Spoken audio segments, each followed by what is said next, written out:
بسم اللہ الرحمن الرحیم۔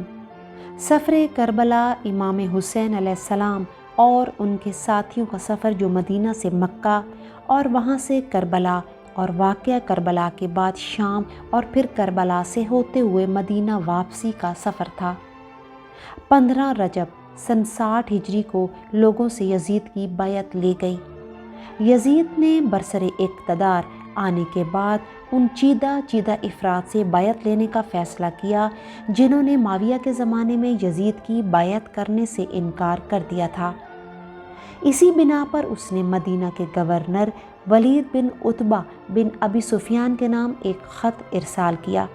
اور ساتھ ہی ایک مختصر تحریر میں ولید کو حسین ابن علی، عبد الرحمن بن ابو بکر، عبداللہ بن عمر اور عبداللہ ابن زبیر سے زبردستی بیعت لینے اور نہ ماننے کی صورت میں ان کا سر قلم کرنے کی ہدایت کی۔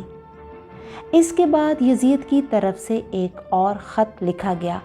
کہ جس میں حامیوں اور مخالفین کے نام اور حسین ابن علی کا سر بھی اس خط کے جواب کے ساتھ بھجوانے کی تاکید کی گئی تھی،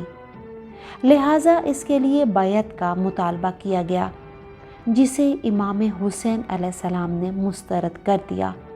اور فرمایا مجھ جیسا شخص یزید جیسے شخص کی بیعت نہیں کر سکتا، یعنی کبھی بھی حق باطل کی بیعت نہیں کر سکتا۔ امام عالی مقام نے دیکھا کہ مدینہ مزید پرامن نہیں رہا